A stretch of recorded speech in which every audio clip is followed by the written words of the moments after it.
पंजाब में आसार हैं कि जो 3 दरिया गैज़ो गज़ब में हैं, उनमें से 2 दरियाओं में रफ्ता रफ्ता पानी में कमी आ रही है, लेकिन दरियाए सतलुज अब भी गुस्से में है और आज फिर इंडिया ने पाकिस्तान को एक सैलाब का अलर्ट भेजा है सतलुज के हवाले से। अगर दरियाओं का पानी जो है उसकी सतह कम हो रही है तो बारिश को रह रह के गुस्सा आ रहा है। मसलन आज ही फैसलाबाद में जो बारिश हुई 184 मिलीमीटर, इसका मतलब है कि पिछले 30 साल का रिकॉर्ड जो है वो टूट गया है फैसलाबाद के इलाके में। इसी तरह लाहौर में आज 113 मिलीमीटर बारिश रिकॉर्ड हुई। जनूबी पंजाब में हालात जो हैं वो बदस्तूर पतले हैं। और अगर मैं सिंध की बात करूं तो गुद्दू में अभी दरमियाने दर्जे का सैलाब है। अंदाजे के मुताबिक इस वक्त तक पंजनत से जो पानी 2 दिन पहले खारिज हुआ था उसे गुद्दू तक पहुंच जाना चाहिए था, मगर ऐसा लग रहा है कि सैलाबी पानी पंजाब के मैदानों में फैलने के सबब अपनी शिद्दत रफ्ता रफ्ता खो रहा है।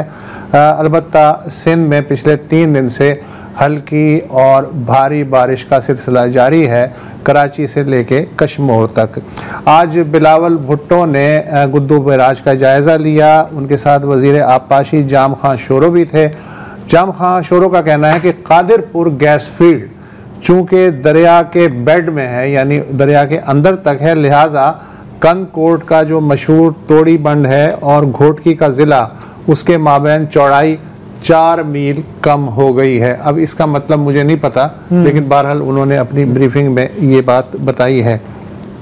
पाकिस्तान बिजनेस फोरम ने कुछ एक इब्तदाई तखमीना लगाया है सेंट्रल पंजाब और जनूबी पंजाब में जो फसलें हैं उनके बारे में। हुकूमत पंजाब कहती है कि इस वक्त 19 लाख एकड़ ज़रई रकबा जो है वो ज़ेर आब है। पाकिस्तान बिजनेस फोरम का अंदाज़ा है कि सेंट्रल और साउथ पंजाब में चावल की 60% फसल, कपास की 35% और गन्ने की 30% फसल को नुकसान पहुंचा है। फोरम ने वज़ीर आज़म के नाम एक ख़त लिखा है कि ज़रई एमरजेंसी डिक्लेयर की जाए, ज़रई पैदावार के सालाना अहदाफ पे नज़र षानी की ज़रूरत है। फोरम का कहना है कि गंदम के ज़ख़ीरे या तो बह गए हैं या फिर नाक़िस हो गए हैं, नुकसान हो गया है, उनमें ख़राबी पैदा हो रही है। हमारे साथ प्रोग्रेसिव फार्मर आमिर हयात भंडारा और डिजिटल डेयर चलाते हैं, वो मौजूद हैं, हमारे प्रोग्राम में अक्सर आते रहते हैं। भंडारा साहब, ये जो बिज़नेस फोरम का तखमीना है अभी ज़ाहिर है फ़िलहाल इब्तदाई है, आप चूँकि वहाँ पंजाब में बैठे हुए हैं, आपको क्या नज़र आ रहा है? बहुत शुक्रिया खान साहब।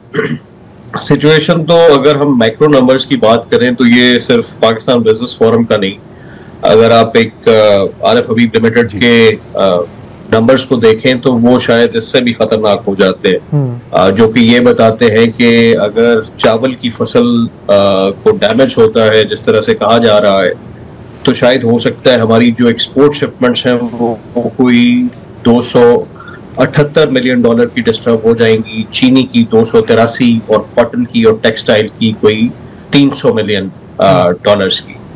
और इसी तरह जिस तरह आप अभी फरमा रहे थे, अगर मैक्रो के नंबर्स को ही देखें तो हमारा जो कोई $1 बिलियन से ज्यादा का एग्रीकल्चर लॉस जो है वो नजर आता है। इसी तरह बिजनेस फोरम ने तो बहुत खतरनाक हद तक जो नंबर्स बताए हैं, 60% राइस का मतलब ये है कि हमारी जो चावल की वैल्यू चेन है वो बहुत बुरी तरह डिस्टर्ब हो जाएगी।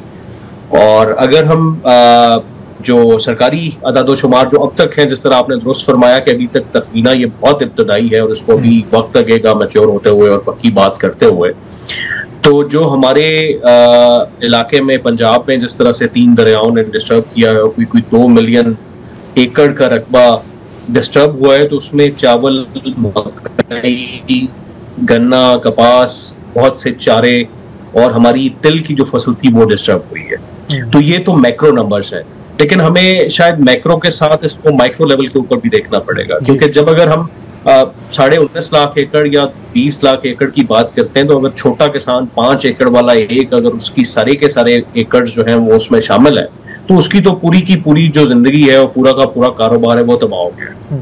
तो अभी की जो सूरत हाल है वो तो रिलीफ की हद तक थी, क्योंकि सबसे पहला जो मरहला था दरिया के अंदर जो देहाती आबादियां मौजूद थी उसमें से लोगों का इनखला, और उसके साथ जो एनिमल्स हैं, जो जानवर हैं लाइफ स्टॉक के, उनका इनखला शामिल। और वो खैर पंजाब में तो मैं इसको अप्रिशिएट करूंगा कि पंजाब गवर्नमेंट ने जिस तरह जिले की हद तक इसको कोशिश की है वो शायद पहले मिसाल नहीं मिलती है।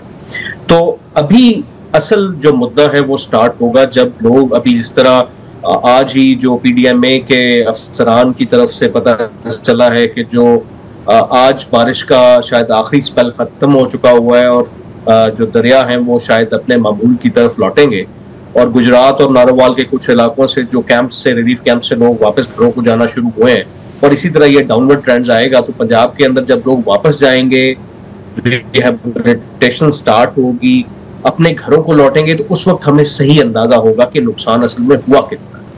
और उस नुकसान के बाद जो सबसे बड़ा चैलेंजिंग मरहला होगा वो लोगों का, खास तौर पर हमारी जो ज़राअत है उसकी जो रिहैबिलिटेशन और रीस्टार्ट है वो बड़ा है, कि क्या उस वक्त तक पानी इस लेवल पर रिसीड हो चुका होगा कि जमीन तैयार हो सकेगी, क्योंकि आने वाली जो फसल है वो फूड सिक्योरिटी के लिए बड़ी क्रूशियल है, जो गंदम की फसल है, और वो अगले जो 2 महीनों में लगना शुरू हो जाएगी। और अगर ये जो 20 लाख एकड़ का रकबा है इसके ऊपर कितनी हद तक डिस्टर्बेंस होती है, ये मेरे ख्याल में आने वाले वक्त में हमारी जी भंडारा साहब आपने गंदम की बात की आखिर में, अच्छा किया। अभी वक्फा ले रहे हैं, मैं अगला सवाल गंदम पे ही करना चाह रहा हूँ।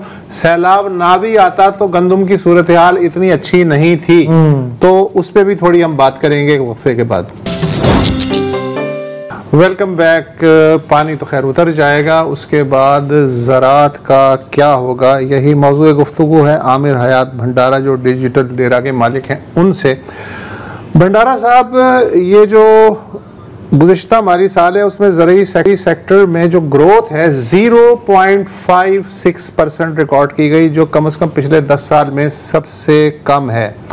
आलमी इदारा खुराक का एस्टीमेट ये है कि गंदम की काश्त के रकबे में 6.5% कमी हुई है, और उसकी एक वजह मिनिमम सपोर्ट प्राइस का खात्मा है। उससे ज़ाहिर है किसान बददिल होकर और फसलों की तरफ जा रहे हैं।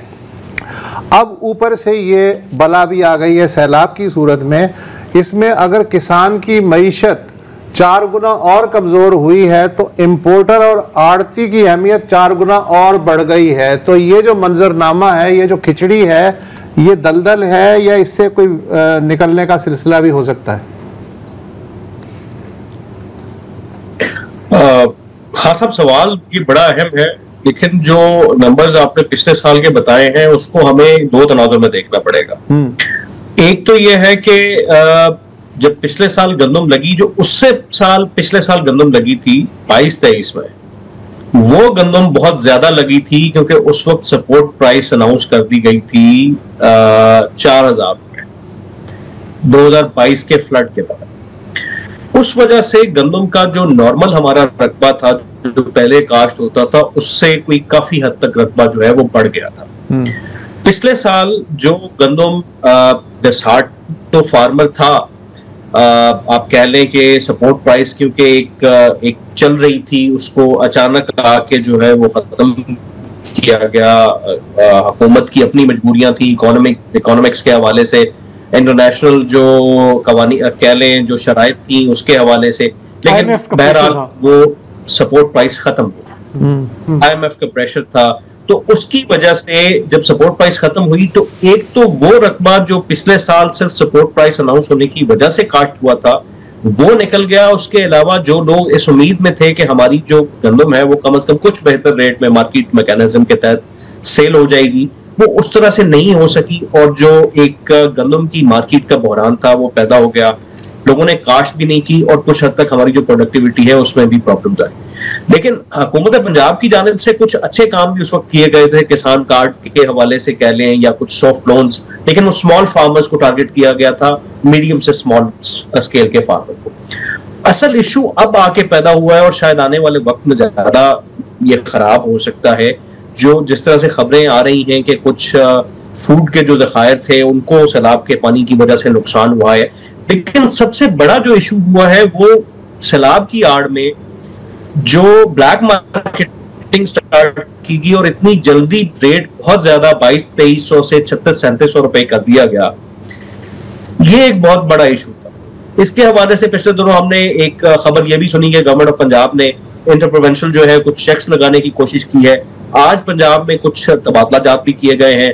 डीजी फूड एक काबिल अफसर है वो तैनात किए गए हैं, सेक्रेटरी फूड को ट्रांसफर किया गया है।